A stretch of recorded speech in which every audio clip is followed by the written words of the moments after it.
The pill felt heavier than it should. 3 small blue capsules resting in Pamela's palm like tiny grenades. She stared at them, then up at the man standing in her doorway. Richard Castellane, her adoptive father. The man who'd saved her from the system 18 years ago. The man who might be destroying her now. "You're stalling again," Richard said, his voice soft but edged with something she couldn't quite name.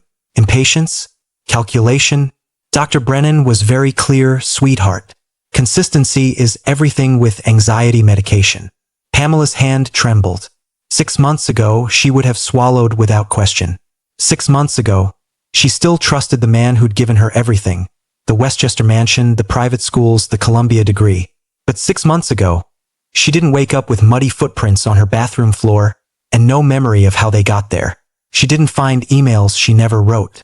She didn't feel like a stranger was living inside her skin. "I trust you," she heard herself say.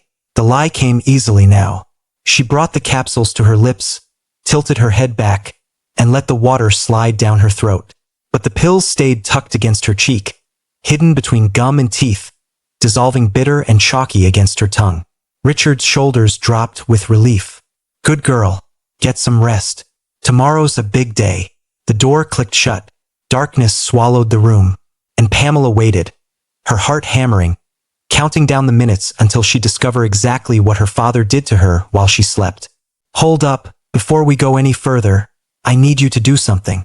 If you're watching from Atlanta, Toronto, Paris, Johannesburg, or anywhere else, drop your city in the comments right now.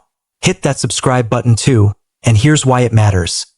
Stories like Pamela's, stories about the people we trust most becoming the ones who hurt us deepest. They don't just entertain. They warn us. They teach us to question, to look closer, to trust our instincts when love starts to feel like control. Your subscription, your comment, your like. They push this story to someone who needs to see it. Someone who might be living it right now. So show some love. Subscribe. Comment your city. Then let's find out what Richard Castellane does in the dark. 20 minutes crawled by like hours. Pamela lay perfectly still, breathing deep and rhythmic, performing unconsciousness while her mind raced at lightning speed. The pills had fully dissolved now, leaving a medicinal residue she fought not to gag on. She heard it then, the soft creak of her bedroom door opening. Through barely parted eyelids, she watched Richard's silhouette slide into her room. He stood at the foot of her bed for a long moment, just watching. Then he moved closer, and the moonlight caught his face. He was smiling. Not the warm, paternal smile she'd known her whole life. This was something else entirely, cold, satisfied, like a scientist observing a successful experiment.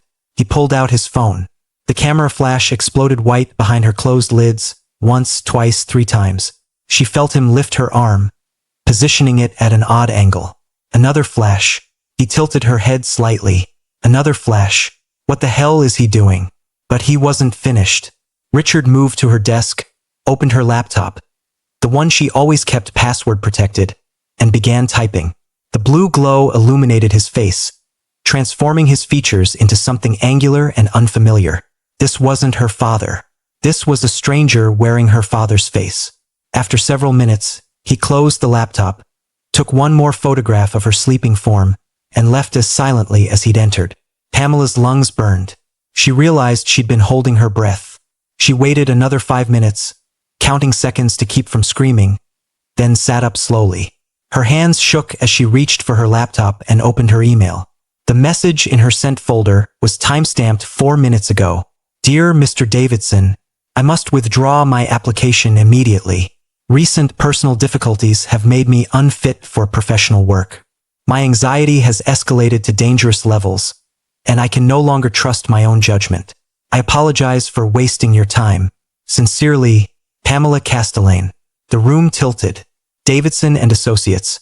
Her dream job, the position she'd spent 6 years working toward, destroyed with one email written in her voice, from her account, making her sound unstable and broken. But why? Why would Richard sabotage her career? Why photograph her unconscious? Why drug her into compliance every single night? Unless a memory surfaced, sharp and terrible. 3 weeks ago, overhearing Richard on the phone in his study. She'd been walking past when his voice drifted through the door. The trust fund matures when she turns 26. That's 18 months away. We need to move faster. She'd convinced herself she misheard, that it meant something innocent. But Pamela was 24. And 18 months from now, she'd inherit the settlement money from her birth parents' wrongful death lawsuit. $4.2 million that had been locked in trust until she reached 26. Money Richard controlled as her legal guardian. Money that would become fully hers in 18 months. Unless she was declared incompetent. The realization hit like a physical blow. The medication, the memory gaps, the fabricated episodes of instability, the destroyed job opportunities. He wasn't protecting her. He was building a case to have her declared mentally unfit, to maintain control of her inheritance, to keep her dependent, docile, and medicated forever. She looked down at the tissue in her hand, at the dissolved remnants of pills she was never supposed to spit out, and felt something cold and sharp crystallize in her chest. Rage. Pure, focused, unstoppable rage. Pamela stood on trembling legs and moved to her closet. Behind a stack of sweater boxes, she retrieved the small recording device she'd hidden there last week. The one she'd bought after finding the muddy footprints, after the first whisper of doubt had crept into her mind. She checked the battery, fully charged. Then she looked at her bedroom door, at the thin strip of light coming from beneath Richard's study down the hall, and made a decision that would either save her life or destroy it completely. She was going into that locked room tonight. She was going to find out exactly what her father had been doing to her. And then she was going to burn his entire world to the ground. Pamela crept toward her bedroom door, her bare feet silent on the hardwood floor, her pulse thundering in her ears. Her hand closed around the doorknob. That's when she heard it. Richard's voice drifting from his study, low and confident. Yes, Dr. Brennan, the symptoms are progressing exactly as we discussed. I'd say we're ready to file the paperwork within the month. Once the competency hearing is scheduled, the trust fund will remain under my conservatorship indefinitely. She'll never even know what Pamela's breath caught. The floor beneath her foot creaked. Richard's voice stopped mid-sentence. And in the terrible silence that followed, Pamela heard the one sound that made her blood turn to ice. Footsteps, coming toward her door. Pamela's body moved on pure instinct. She dove back toward her bed, stumbling in the darkness, her hip catching the corner of her nightstand. Pain exploded through her side, but she swallowed the gasp and threw herself onto the mattress, arranging her body into what she hoped looked like natural sleep. Her bedroom door opened. Light from the hallway spilled across her face. Through her lashes, she saw Richard's silhouette in the doorway, perfectly still, watching, listening. She kept her breathing deep and even, fighting every instinct to run, to scream, to confront him with what she'd heard. But she needed more than a conversation overheard through a door. She needed proof, evidence that couldn't be explained away or denied. After what felt like an eternity, Richard withdrew.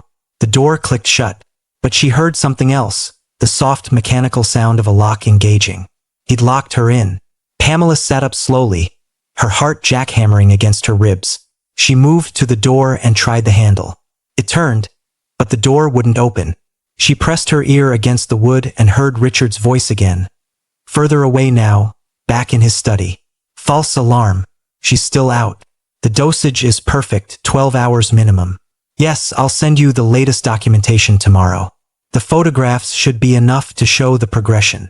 Photographs, documentation, progression.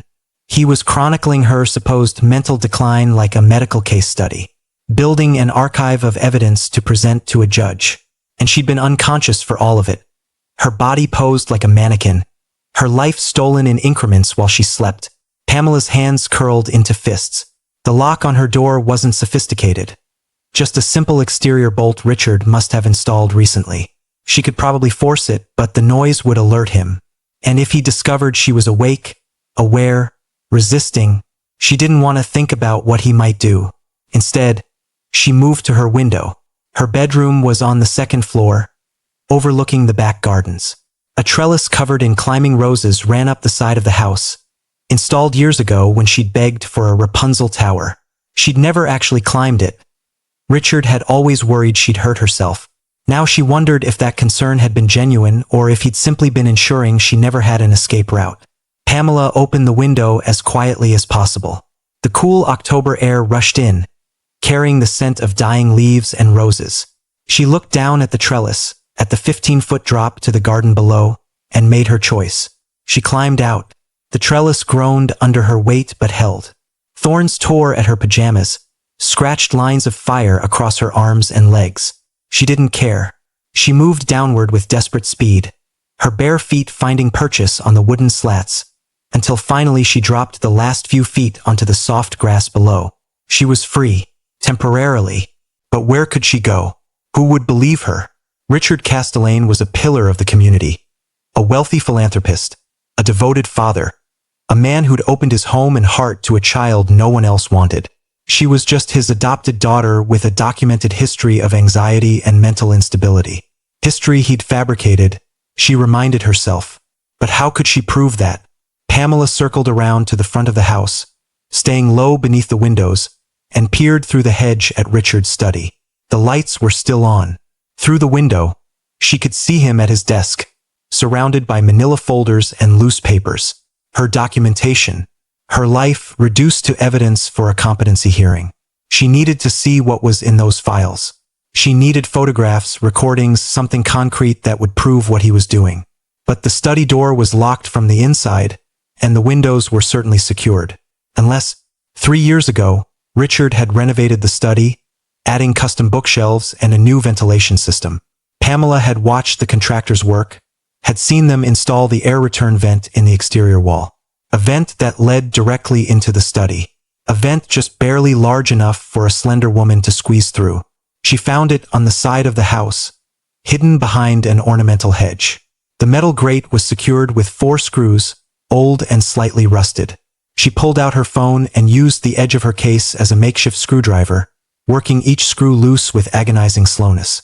Every sound seemed amplified in the quiet night. The scrape of metal on metal, her own ragged breathing, the distant hum of traffic from the main road. Finally, the grate came free. The opening was smaller than she'd hoped, but she'd always been thin. Too thin lately, she realized. The medication had killed her appetite, and she'd lost weight without noticing. Maybe that would work in her favor now. Pamela squeezed into the vent headfirst, pulling herself forward with her elbows. The metal duct was cold against her skin, and dust filled her nose and mouth. She fought back a cough, moving inch by agonizing inch through the darkness. She could hear Richard's voice more clearly now, conducting another phone conversation. The trust fund isn't the only asset, Dr. Brennan. She has a life insurance policy, one I took out years ago, naming me as beneficiary. $2 million. And with her documented mental instability, if something unfortunate were to happen. He paused. I'm just saying we have options. Multiple exit strategies depending on how the competency hearing goes. Pamela's blood turned to ice. He wasn't just planning to steal her inheritance. He was considering killing her if the legal route didn't work. Her adoptive father. The man who'd read her bedtime stories and taught her to ride a bike. The man who'd held her when she cried about her birth parents. Who'd promised he'd always protect her. He'd been planning her destruction for months. Maybe years. She reached the interior grate and peered through the slats. Richard sat at his desk, his back partially to her. The filing cabinet in the corner was open, folders visible inside. On his desk, she could see photographs. Images of her unconscious, her body positioned in ways that suggested confusion, distress, instability. Staged. All of it staged. Her phone was in her pocket, the recording app already running. She'd been recording since she started this insane crawl through the ventilation system. But she needed more. She needed those files. Richard stood abruptly, and Pamela froze. He moved to the filing cabinet, pulled out a thick folder, and returned to his desk. He opened it, and even from her awkward angle, she could see what it contained. Medical records, bank statements, a draft petition for a competency hearing, and something else, a handwritten letter with a signature she didn't recognize. Richard picked up his phone again. I'm looking at the letter now. Your colleague in the psychiatric ward at St. Augustine's came through perfectly. Having a hospital psychiatrist willing to testify about her supposed suicide attempt gives us incredible leverage. Even though it never actually happened, having it in her medical records is damning. Pamela's hands shook so badly she nearly dropped her phone. A suicide attempt that never happened, inserted into her medical records by a psychiatrist on Richard's payroll. How many other lies were buried in those files? How many doctors, lawyers, and officials had he corrupted to build his case against her? We move forward next week, Richard continued. I'll file the emergency petition. With her recent job withdrawal, the erratic emails to friends, and the hospital documentation, the judge will grant a temporary conservatorship immediately. She won't even have time to fight back. Next week. She had 1 week before he destroyed her life completely. Pamela pulled out her phone and carefully aimed it through the vent slats, zooming in on the documents spread across Richard's desk. She took photo after photo, capturing everything she could see. The fabricated medical records, the forged letters, the financial calculations showing exactly how much he stood to gain.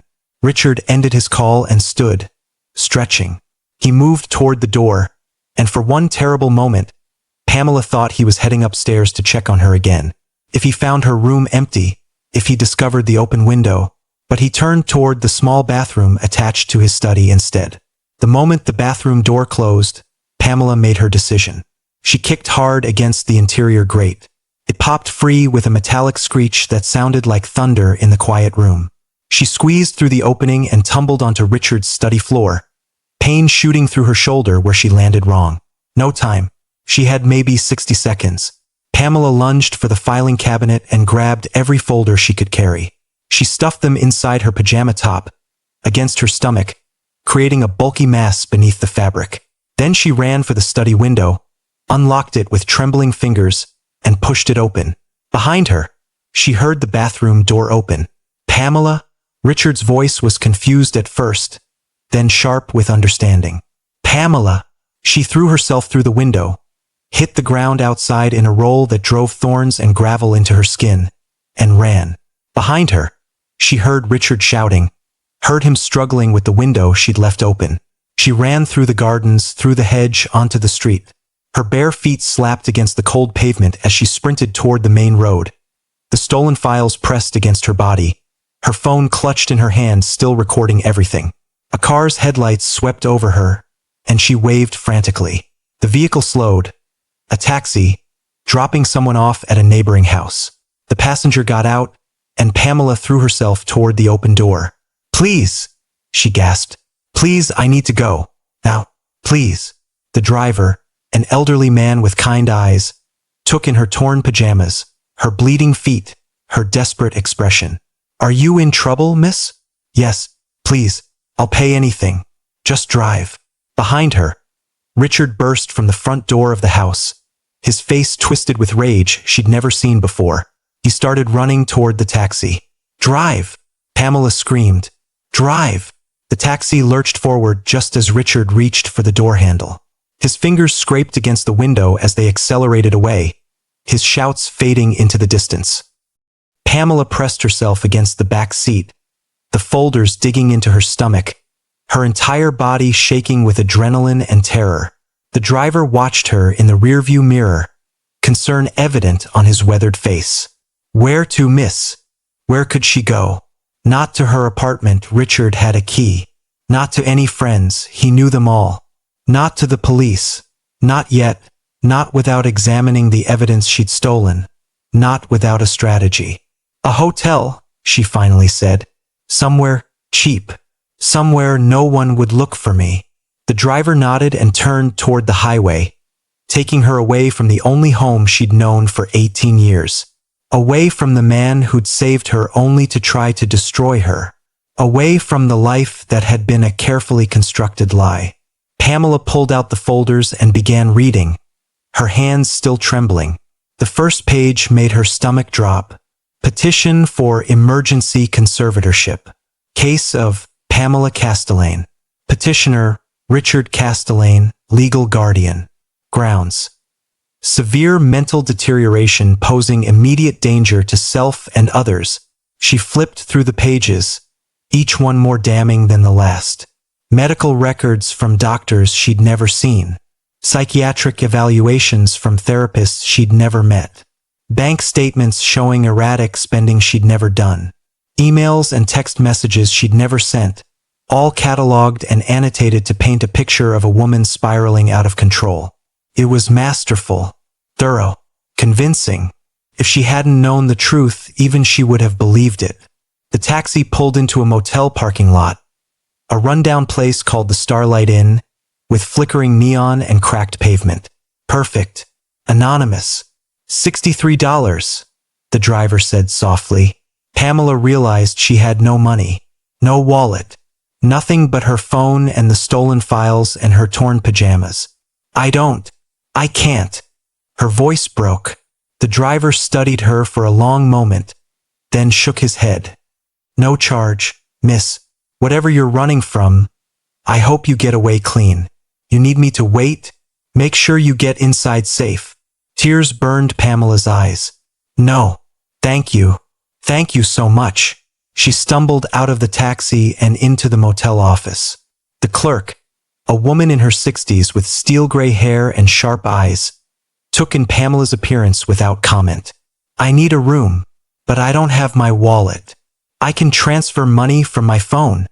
Room 12, ground floor. Pay tomorrow. The woman slid a key across the counter. Bathrooms got a first aid kit. Looks like you need it.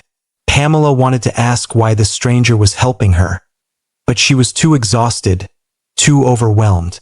She just nodded and took the key. Room 12 was small and musty, with faded wallpaper and a bed that sagged in the middle. But it had a lock on the door, and that was all that mattered. Pamela engaged the deadbolt, propped a chair under the door handle, and finally let herself collapse. She spread the stolen files across the bed and pulled up the recordings on her phone. Hours of audio. Richard discussing his plans with Dr. Brennan, detailing the medication protocols, calculating financial gains, even joking about how easy it had been to manipulate her. She's so grateful, Richard's recorded voice said. So desperate to please me, to prove she's worthy of being rescued. That's the beautiful thing about adopting damaged children. They never question you. They're too afraid you'll send them back. Pamela had to pause the recording, her vision blurring with tears. All those years, she'd thought Richard loved her. She'd believed she was his daughter in every way that mattered. But she'd never been his daughter. She'd been his investment, his retirement plan. A broken little girl he'd molded into a compliant victim who would hand over her fortune without ever realizing she'd been robbed. She wiped her eyes and kept reading. The files contained everything: bank routing numbers, falsified medical records, correspondence with corrupt doctors and lawyers, even a timeline for when he planned to file the competency petition and how long he expected the process to take. He'd been meticulous, careful, patient, but he'd made one critical mistake. He'd underestimated her. He'd assumed the medication would keep her docile forever. He'd never considered that she might wake up, might fight back, might be strong enough to escape. Pamela pulled out her phone and opened a new contact. Destiny Okafor, her best friend since freshman year at Columbia. The one person who'd been questioning her anxiety from the beginning. The one person who'd said, 3 weeks ago, "Girl, something's wrong, and I don't think it's in your head." She typed out a message. "Destiny, I need help. Everything you suspected was right. Can't explain over text. Can you meet me tomorrow? And can you bring a lawyer? Not anyone from Richard's circle. Someone who handles criminal cases." The response came within seconds. "Oh my God. Yes. Where are you? Are you safe?" "Safe for now. I'll send details tomorrow. Don't tell anyone. Promise me. Promise." "Pam, I'm so sorry. I knew something was wrong. I should have pushed harder. You tried. I wasn't ready to listen. But I'm listening now." Pamela set down her phone and returned to the files. She worked through the night, photographing every page, uploading everything to a secure cloud account Richard couldn't access. She organized the evidence into categories: falsified medical records, forged documents, recorded confessions, financial fraud. By dawn, she had built a case. A real case with evidence that couldn't be explained away or denied. But she also knew Richard wouldn't give up. He'd spent months, maybe years, planning this. He'd corrupted doctors, lawyers, possibly judges. He had connections, money, power, and now he knew she'd escaped, knew she'd taken his files, knew she was a threat to everything he'd worked toward. He would come for her, and when he did, he wouldn't be the gentle father who'd raised her. He'd be the monster she'd finally seen in the darkness. Pamela looked at herself in the motel mirror. Her arms and legs were covered in scratches from the rose thorns. Her feet were cut and bruised from running barefoot. Her eyes were hollow with exhaustion and betrayal. But underneath all that, she saw something else. Determination. Richard had spent 18 years making her believe she was fragile, damaged, dependent. He'd built her entire identity around gratitude and obligation, ensuring she'd never question him, never challenge him, never imagine she could survive without him. He was about to learn how wrong he'd been. Pamela pulled out her phone and sent one more message, this one to an unknown number she'd found in Richard's files. A number listed under emergency only. Dr. Brennan, personal. The message was simple. I know everything. I have proof. You have 48 hours to turn yourself in to the police before I release the evidence publicly. Both of you destroyed. Your choice. She hit send and watched the message deliver. Then she waited for the world to explode. The response came faster than Pamela expected. Her phone buzzed at 6:47 a.m., barely 20 minutes after she'd sent the ultimatum. But it wasn't from Dr. Brennan. It was from Richard. My darling girl, I don't know what you think you've discovered, but you're clearly experiencing a severe episode. I've contacted Dr. Brennan and we're both deeply concerned for your safety. Please come home so we can get you the help you need. I love you. I've always loved you. Don't let your illness destroy the family we've built. Pamela read the message 3 times, marveling at the performance. Even now, even knowing she'd escaped with evidence of his crimes, he was still playing the concerned father. Still manipulating. Still gaslighting. She typed back, I recorded you, last night, talking to Brennan about the competency hearing, the life insurance policy, the exit strategies, if the legal route didn't work. I have your files. I have everything. Don't contact me again. The 3 dots indicating he was typing appeared immediately, then disappeared, then appeared again.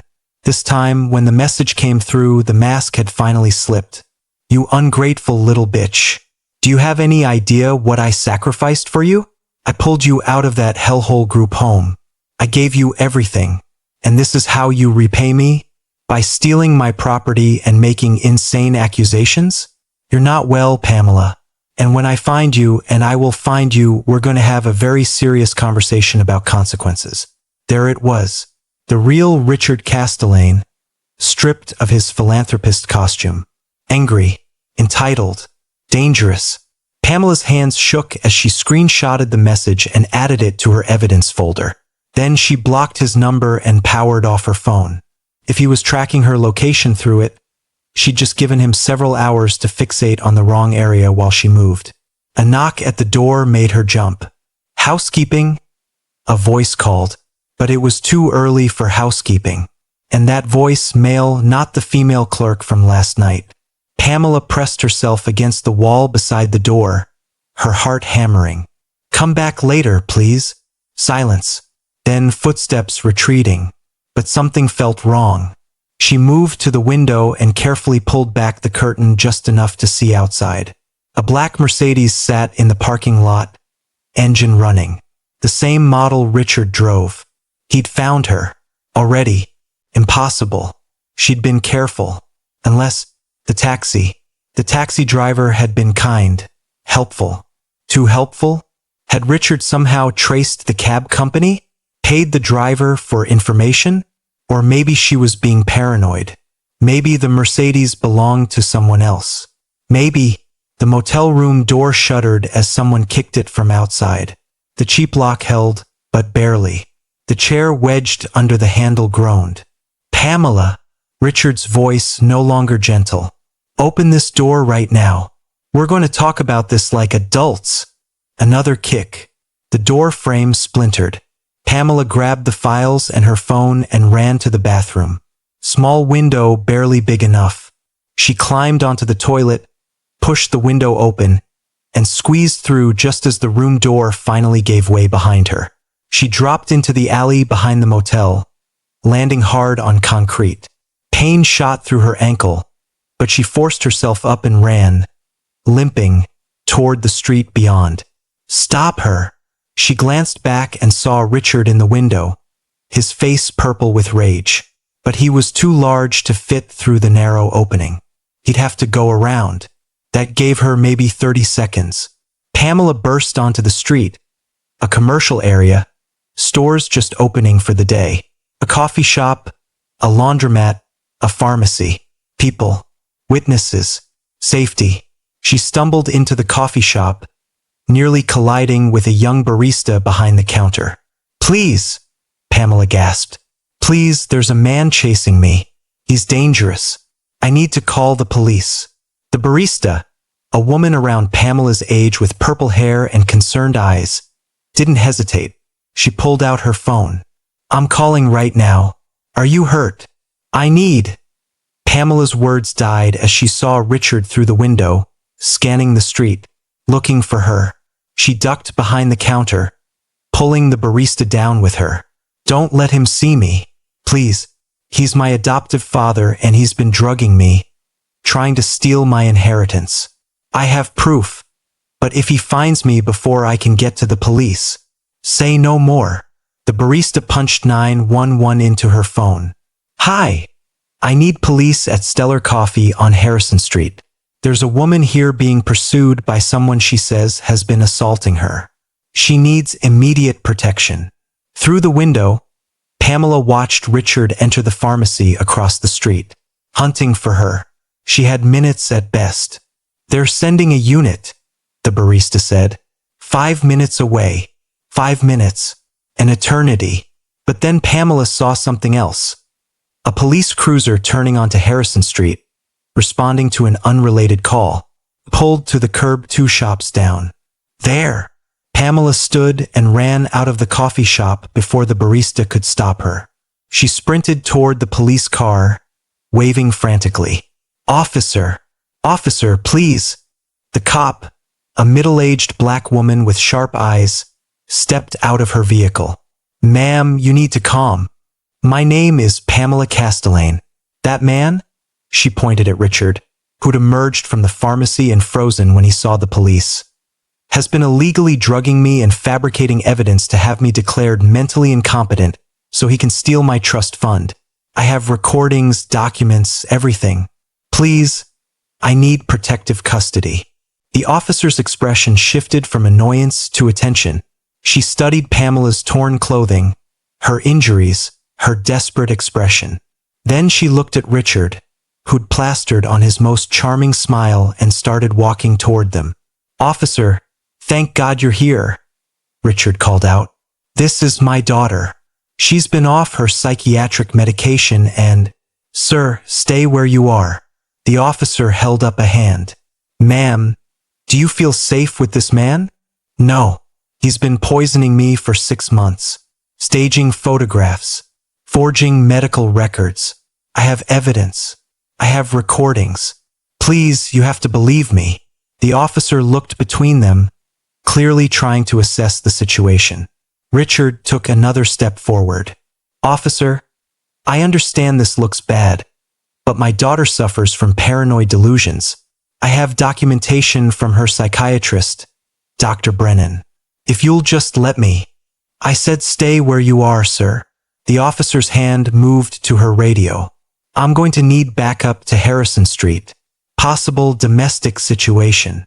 Richard's mask slipped for just a moment. A flash of rage, quickly suppressed. This is absurd. Officer, I'm Richard Castellane. Perhaps you've heard of me? The Castellane Foundation? I work very closely with your police commissioner. One phone call. Are you threatening me, sir? Of course not. I'm simply saying there's been a misunderstanding. My daughter is mentally ill. She's confused. She needs medical help, not police intervention. The officer turned to Pamela. Do you have any evidence with you right now? Pamela clutched the files closer. Yes, everything. Recordings of him discussing his plans to have me declared incompetent. Files showing forged medical records. Bank statements proving financial manipulation. And she pulled out her phone. Photographs he took of me while I was unconscious. Staged to look like I was unstable. The officer's jaw tightened. I'm going to need to see all of that. And sir, she looked at Richard, you're going to need to come to the station to answer some questions. I will not. Richard's composure finally cracked completely. This is harassment. That girl is manipulating you with lies and fabricated evidence. She's mentally unstable. And I have 18 years of medical documentation to prove it. Documentation you created, Pamela said quietly, with doctors you paid, all of which I can prove. A second police car pulled up, and 2 more officers emerged. The female officer spoke quietly to them, then turned back to Richard. Sir, I'm going to need you to come with us. Voluntarily would be best. Richard looked at Pamela, and the hatred in his eyes was so pure it made her step back. You've destroyed everything, he said softly. Everything I built, everything I planned. You stupid, ungrateful. Sir, that's enough. The female officer moved between them. You need to come with us now, or I will place you under arrest for threatening behavior. For a moment, Pamela thought Richard might actually attack the officer. His hands curled into fists, his body coiled like a spring. But then he seemed to deflate slightly, his businessman's instinct for self-preservation kicking in. Fine, but I'll be calling my attorney. And when this is all sorted out, when everyone realizes this girl is delusional, I'll be filing charges for slander, theft, and harassment. He allowed himself to be led to one of the police cars, but not before shooting Pamela one final look that promised this wasn't over. The female officer, her name tag read SGT. Williams, turned to Pamela. All right, let's get you to the station. You're going to tell me everything, and I'm going to examine that evidence. But I need you to understand something. If what you're saying is true, this is going to be a long, complicated process. Men like that don't go down easy. I understand, Pamela said. I just need someone to actually listen. The police station was a maze of fluorescent lights and institutional beige. Sergeant Williams led Pamela to an interview room and brought her a blanket, water, and a basic first aid kit for her torn feet. Detective Morrison is on her way, Williams said. She handles financial exploitation cases. She'll want to hear everything. But first, she gestured to Pamela's injuries. Do you need medical attention? We can take you to the hospital. No hospitals. The response was automatic, visceral. Richard has connections at St. Augustine's. That's where Dr. Brennan works. That's where they falsified records saying I attempted suicide. Williams's expression darkened. We'll use a different facility if you need one. But okay, no hospitals right now. Let's start with what you have. For the next hour, Pamela laid out everything. The timeline of the medication, the memory gaps, the discovered files, the recordings of Richard and Dr. Brennan discussing their scheme, the falsified medical records, the life insurance policy, the staged photographs. Williams's face grew progressively grimmer as the evidence mounted. This is one of the most sophisticated cases of financial exploitation I've ever seen, she said finally. But you've documented everything perfectly. The recordings alone are damning. Will it be enough? Pamela asked. Richard has money, connections, lawyers. He knows judges, politicians. Which is why we're going to be very careful about how we proceed. A new voice spoke from the doorway. Pamela turned to see a black woman in her 40s enter the room, dressed in a sharp gray suit, with intelligent eyes that seemed to catalog everything at once. Detective Claire Morrison, the woman said, extending her hand. Financial Crimes Division. Sergeant Williams filled me in on the basics. What you're describing is conspiracy to commit fraud, illegal administration of controlled substances, forgery, identity theft, and attempted conservatorship fraud. Possibly more, depending on what we find in those files. She sat down across from Pamela and opened a laptop. I'm going to need to examine everything you brought. Then I'm going to need you to tell me the story from the beginning. Every detail you can remember. Can you do that? Pamela nodded. There's something else you need to know. Richard mentioned exit strategies if the legal route didn't work. He talked about the life insurance policy. I think he was considering killing me. Detective Morrison's expression didn't change, but something cold flashed in her eyes. Did he explicitly say that? Not in those exact words, but the implication was clear. He said they had options and multiple exit strategies depending on how the competency hearing goes. I'll need to hear that recording. Morrison pulled out an evidence bag. Everything you have, phone, files, documents, needs to be entered into evidence. We'll make copies for you, but the originals stay with us. Standard procedure. Pamela hesitated. Those files were her only leverage, her only proof. If she handed them over and the police didn't believe her, didn't act fast enough. I know it's scary, Morrison said gently. You've been gaslighted for months. Your reality has been systematically dismantled by someone you trusted. Letting go of the evidence feels like giving up control. But I promise you, the best thing you can do right now is let us build a case the right way. Official chain of custody, forensic analysis, warrants for the doctors and lawyers involved. This is bigger than just you and Richard now. She was right. Pamela knew she was right, but her hands still shook as she placed the files on the table. Good, Morrison said. Now let's start at the beginning. When did you first start taking the medication? The interview lasted 4 hours. Pamela recounted everything.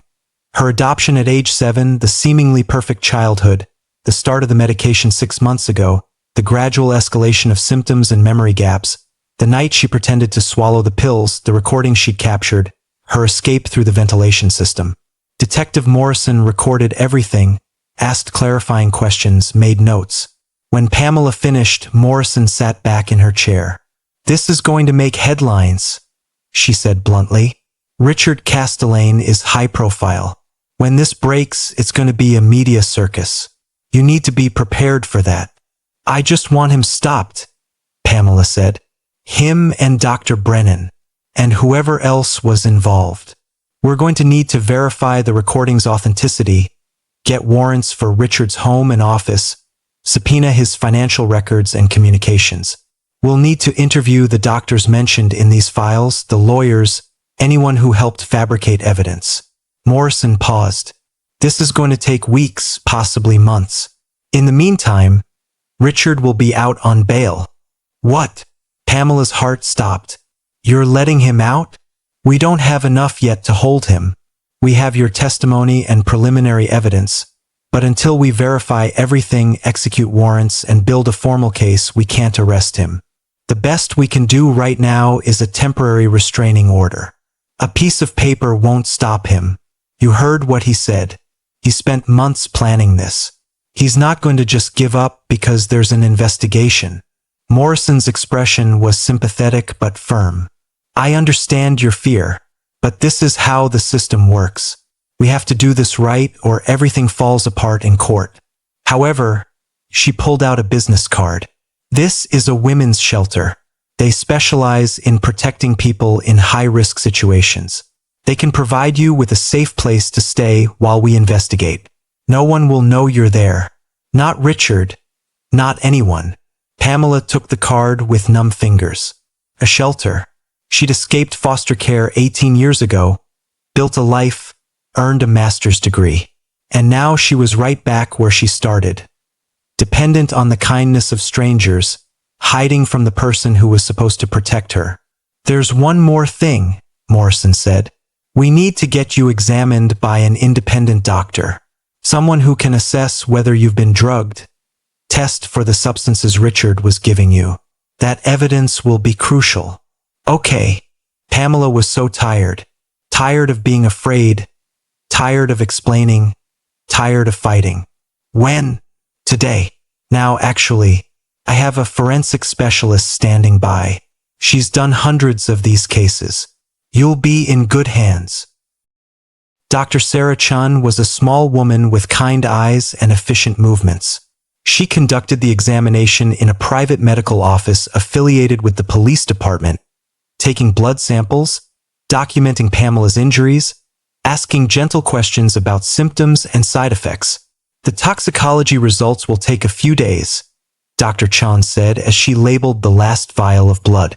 But based on what you've described, the memory gaps, the excessive sedation, the suggestibility, I'd say you were likely being given high doses of benzodiazepines, possibly combined with antipsychotics or other sedative medications. The combination can be extremely dangerous. Could it have killed me? Pamela asked. Dr. Chun met her eyes. Eventually, yes. Those dosages, maintained long-term, can cause respiratory depression, organ damage, cognitive impairment. If he'd continued for another year or two. She didn't finish the sentence. She didn't need to. Pamela had come closer to death than she'd realized. Not from a single dramatic moment, but from slow poisoning, her body and mind gradually destroyed by the medication slipped into her system night after night. How long until I'm normal again? She asked. The physical effects should clear within a few weeks as the drugs leave your system. The psychological effects, the gaslighting, the trauma, the betrayal, those will take longer. I'd strongly recommend therapy with someone who specializes in abuse cases. Another thing to add to the list. Another way Richard had damaged her. Dr. Chun squeezed her hand. You survived. That's what matters. You figured it out, you escaped, and you fought back. That takes incredible strength. Don't forget that. By the time Pamela arrived at the women's shelter, it was late afternoon. The building was nondescript, deliberately unremarkable, tucked into a residential neighborhood where it blended seamlessly with surrounding houses. The director, a woman named Angela Rodriguez with silver-streaked hair and warm brown eyes, met her at the door. Detective Morrison called ahead, Angela said. Your room is ready. Private, secure. No one gets in without clearance. You're safe here. The room was small but clean. A single bed, a desk, a private bathroom, a window with bars disguised as decorative ironwork. Everything designed to protect without looking like a prison. There's a communal kitchen if you want to cook, but we also provide meals, Angela said. Support groups meet 3 times a week. Domestic violence survivors, financial abuse victims, assault survivors. Participation is optional but encouraged. And we have a legal advocate on staff who can help you navigate the court system. Pamela sat on the bed, suddenly overwhelmed. 12 hours ago, she'd been in her childhood bedroom, pretending to swallow pills. Now she was in a shelter. Her adoptive father was being investigated for attempting to destroy her life, and her entire reality had been revealed as a carefully constructed lie. I know it's a lot, Angela said gently. Take tonight to rest. Tomorrow we'll talk about next steps. But right now you're safe. That's what matters. After Angela left, Pamela finally allowed herself to break down. She curled up on the unfamiliar bed and cried, for the father she'd thought she had, for the childhood that had been a manipulation, for the trust that had been weaponized against her. She cried until she had nothing left, until exhaustion pulled her into a dreamless sleep. She woke to her phone buzzing. Multiple notifications. Against her better judgment, she checked them. 17 missed calls from unknown numbers. 23 text messages. All from numbers she didn't recognize. You made a big mistake. Richard is a good man. You're just an ungrateful brat. Everyone knows you're lying for attention. You were nothing before he saved you. You'll be nothing after he destroys you. Her hands shook as she scrolled through them. How did these people get her number? How did they even know what happened? Then she saw the news alert. Breaking, prominent hedge fund manager Richard Castellane accused of drugging adopted daughter. The story had broken, and from the comments section, it was clear Richard's PR machine was already working overtime, painting him as the victim of a mentally unstable daughter with delusions and daddy issues. Sources close to Castellane describe him as a devoted father devastated by his daughter's accusations. Friends say Pamela has struggled with mental health issues for years, and they fear she may be experiencing a psychotic break. Pamela's stomach turned. He was doing it, publicly gaslighting her, using the same tactics he'd used privately, weaponizing her supposed mental illness against her in the court of public opinion. Her phone rang. Destiny. Oh my God, Pam. I just saw the news. Where are you? Are you okay? I'm safe. I'm at a shelter. The police are investigating. The comments online are horrible. People are calling you a liar, a gold digger, saying you're trying to steal Richard's money. I know. We need to fight back. We need to tell your side of the story. No. Pamela's voice was firm.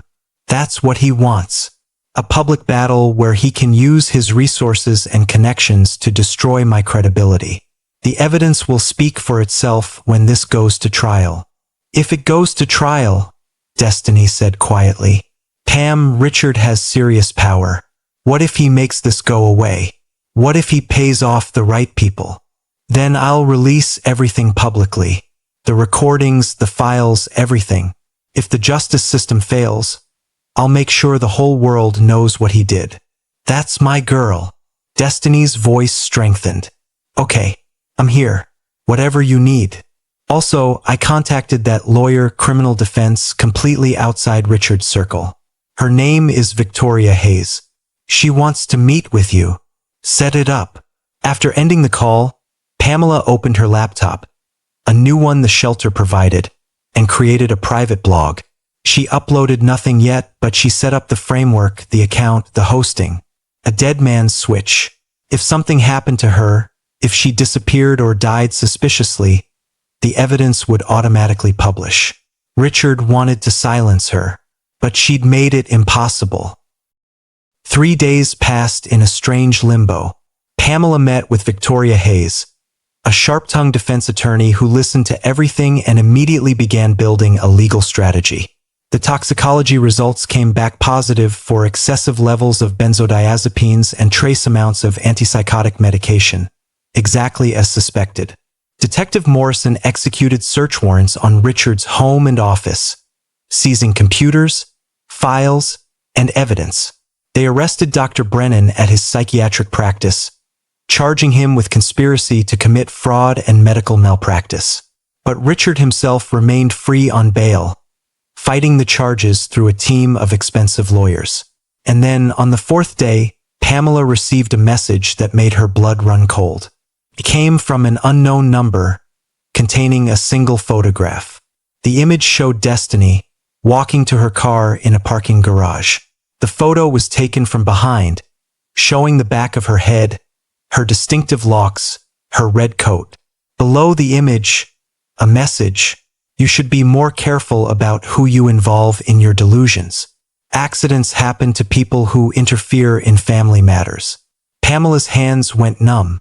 She showed the message to Angela, who immediately called Detective Morrison. "This is witness intimidation," Morrison said when she arrived.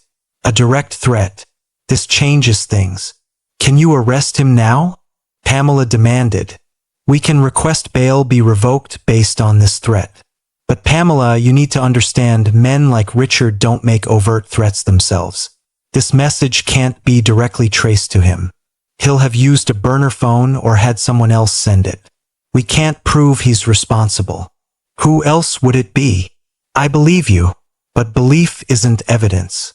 However, Morrison's expression hardened. "This tells us Richard is getting desperate. Desperate people make mistakes. We're going to put protection on your friend Destiny, and we're going to accelerate the investigation. Push harder on Dr. Brennan. He's the weak link. If he flips, gives us testimony against Richard, we can end this. And if he doesn't?" Morrison didn't answer. She didn't need to. That night, Pamela couldn't sleep. She lay in her narrow bed, listening to the unfamiliar sounds of the shelter. Other women moving through the halls, quiet conversations, the occasional sob from a neighboring room. All of them running from someone. All of them trying to survive. Her phone buzzed. Another message from an unknown number. This time it was a link to a website. Pamela's finger hovered over it. Every instinct screamed not to click. But she needed to know. The website loaded. It was a blog, professionally designed, filled with posts dated over the past 6 months. Each post was written in her voice, her style, rambling and paranoid and clearly unstable.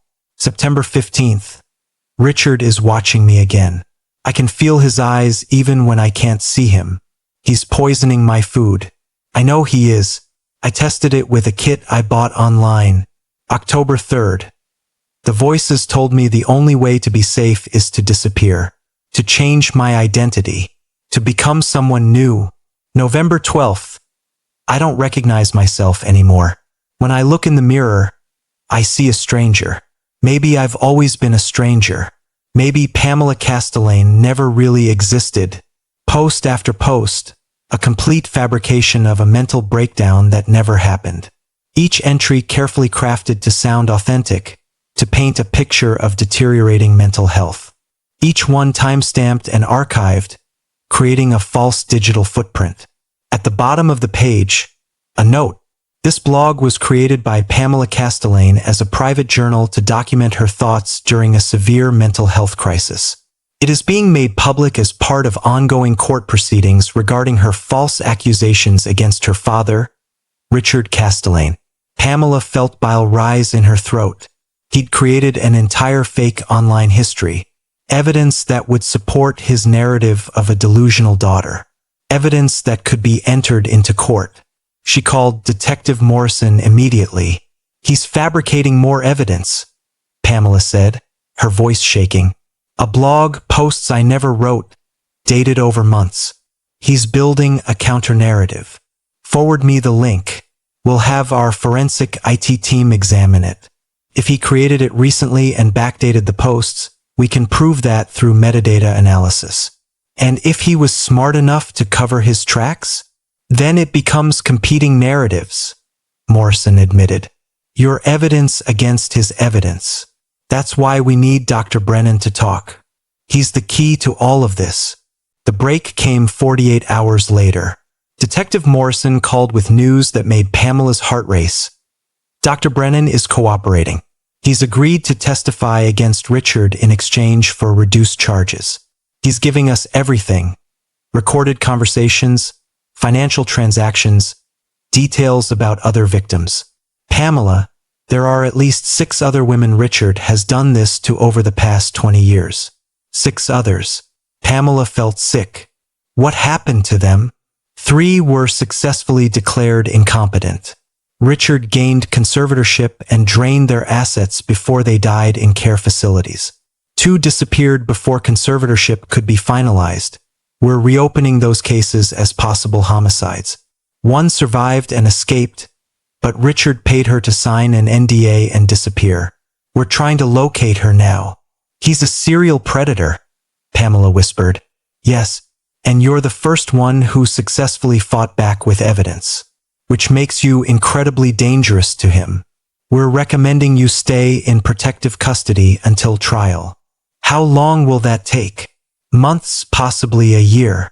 Richard's lawyers will delay, file motions, try every tactic to avoid trial.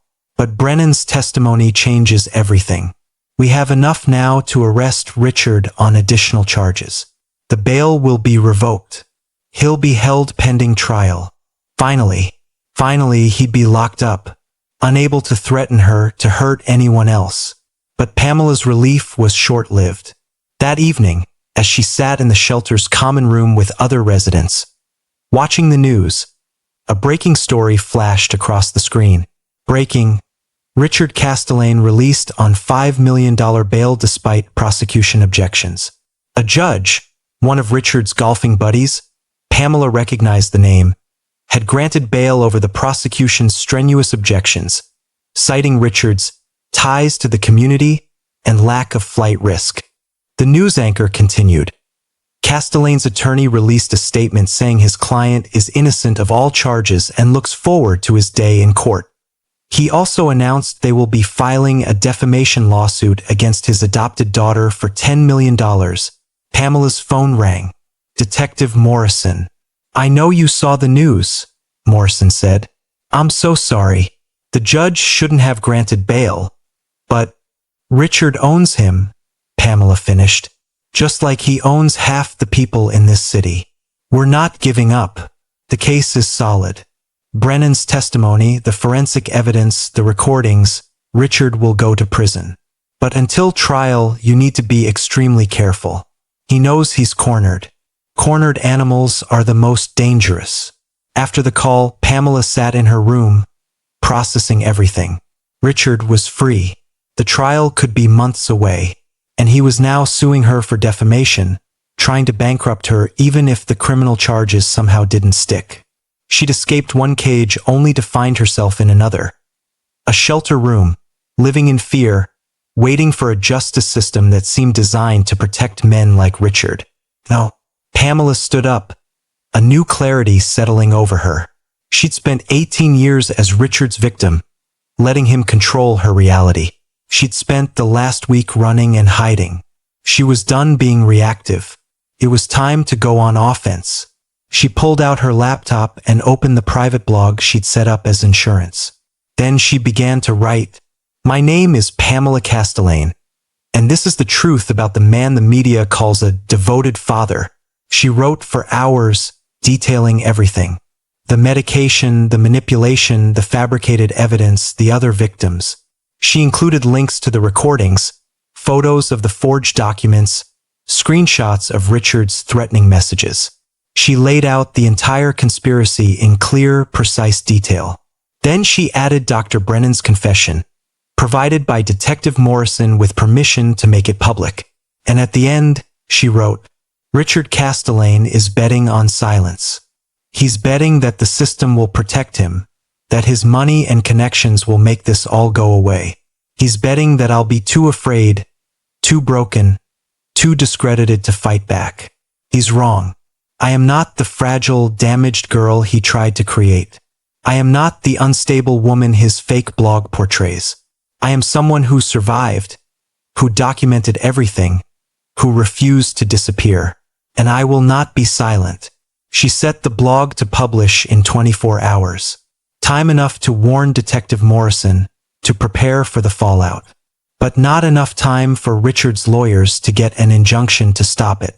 Pamela lay back on her bed and closed her eyes, feeling something she hadn't felt in 6 months. Power.